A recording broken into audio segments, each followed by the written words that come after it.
बोकारो में छेड़खानी के आरोपी की ग्रामीणों की पिटाई से मौत हो गई, लेकिन इस मामले में पुलिस प्रशासन के साथ सरकार पर एक तरफा कार्रवाई के आरोप लग रहे हैं। छेड़खानी की पीड़ित आदिवासी महिला ने पूछा है कि आरोपी के परिजनों को मुआवजा दिया जा रहा है, लेकिन आखिर उसे इंसाफ कब मिलेगा? देखिए ये रिपोर्ट।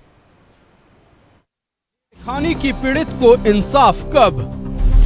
पीड़ित महिला ने प्रशासन से पूछे सवाल। छेड़खानी के आरोपी के परिजनों को मुआवजा, पीड़ित आदिवासी महिला का कब सुधलेगी सरकार? जो पीड़ित है हमको कुछ नहीं मिला अभी तक, कोई सरकार मेरे पीछे नहीं आया कुछ तक करने के लिए भी अभी तक कुछ भी नहीं। वो तो बहुत स्वास्थ्य मंत्री आए और बहुत नेता आए और उनको जो मिलना था वो दे रहे हैं। हमको अभी तक कुछ नहीं मिला। मेरा 3 ठो बच्चा है और मेरा पार्टी घर में नहीं है, काम करने के लिए गया है। मुझे न्याय मिलना चाहिए। बोकारो में दुष्कर्म की कोशिश के आरोपी की ग्रामीणों ने पिटाई कर दी थी, जिससे आरोपी की मौत हो गई थी। मृतक के परिजनों को सरकार मुआवजा दे रही है। स्वास्थ्य विभाग में आउटसोर्सिंग के आधार पर परिवार के एक सदस्य को नौकरी देने का ऐलान भी किया गया है। यही नहीं, सरकार के अलावा कांग्रेस के सांसद राहुल गांधी की ओर से भी मृतक के परिजनों को 1 लाख रुपए दिया गया है। लेकिन दूसरी ओर जिसके साथ दुष्कर्म की कोशिश हुई थी, उस आदिवासी महिला को अब भी इंसाफ का इंतजार है। महिला ने केस दर्ज कराया, बयान भी दर्ज हुआ, लेकिन महिला की शिकायत पर कार्रवाई अब तक नहीं हुई। महिला के साथ क्या घटना घटी थी, एक बार खुद सुनिए उसी की जुबानी। करने के लिए गए थे तालाब में, उसी समय एक लड़का आया और मेरे पीछे हमला किया, जमीन में पटकाया, चिल्लाने पर मुंह बंद किया। मैंने उसका हाथ काटा तो हटाया और भागने लगा, तभी ग्रामीण लोग आए और बचाए। पीड़ित महिला आदिवासी है, जबकि दुष्कर्म के प्रयास के आरोपी का नाम अब्दुल कलाम, जिसकी मौत ग्रामीणों की पिटाई से हो गई। लेकिन अब पीड़ित महिला पुलिस प्रशासन पर एक तरफा कार्रवाई का आरोप लगा रही है। उसका आरोप है कि पुलिस निर्दोष ग्रामीणों को गिरफ्तार कर रही है, लेकिन उसकी शिकायत पर कोई संज्ञान नहीं लिया जा रहा। अमर बावरी के नेतृत्व में बीजेपी प्रतिनिधि मंडल ने पीड़ित महिला से मुलाकात की और सरकार की कार्रवाई पर सवाल उठाए। कोई काम नहीं हुआ, इनको न्याय दिलाने में कोई आगे काम नहीं बढ़ा है। वहीं दूसरी ओर ग्रामीणों को, यहाँ के आदिवासी भाइयों को गलत मुकदमे में फंसा करके 4 निर्दोष आदिवासी भाइयों को जेल में डाल दिया गया है। रात में जो आरोपी लोग हैं उनके द्वारा ग्रामीणों को इतना डराया धमका जा रहा है कि एकदम से अपने जान बचाने के लिए इधर उधर भागे फिर रहे हैं।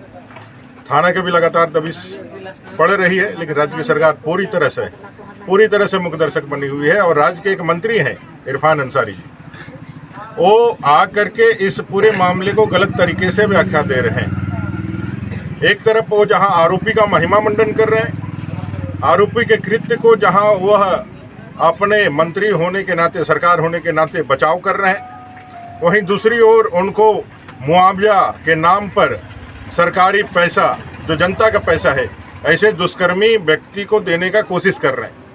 उनको पैसा दिया जा रहा है, उनको आवास दिया जा रहा है और साथ ही साथ सरकार का प्रभाव का प्रयोग करके एक आदिवासी बहन के आबरू का सौदा ये सरकार कर रही है, जिसका मुखिया खुद हेमंत सोरेन जी हैं, जो अपने को आदिवासी भाइयों का मुख्यमंत्री कहते हैं।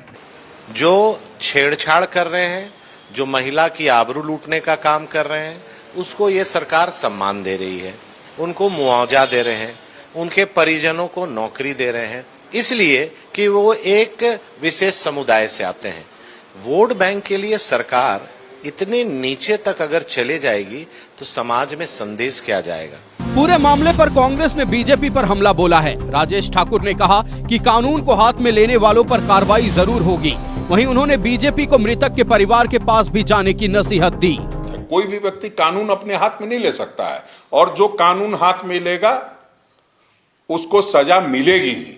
ये कहीं भी प्रावधान नहीं है कि कोई भी आदमी कहीं भी सजा मुकर्रर कर दे, और वो अगर नहीं हुआ है, वो अगर हुआ है तो उस पर कार्रवाई तो होगी ही, कि उस पीड़ित परिवार के पास भी जाना चाहिए जिसके बेटे की हत्या हो गई है। और अगर इस तरह की बात नहीं करते हैं तो इसका मतलब सीधा है कि आप देश को धर्म के आधार पे बांटना चाहते हैं, और ये संभव इस देश में नहीं है। अब्दुल कलाम के परिजनों को मुआवजा देने पर बीजेपी ने सवाल उठाए हैं। साथ ही पीड़ित महिला की सुध नहीं लेने पर पुलिस प्रशासन और सरकार को घेरा है। न्यूज़ 11 भारत के लिए बोकारो थर्मल से राजेश के साथ रांची से रुचि और विपिन की रिपोर्ट।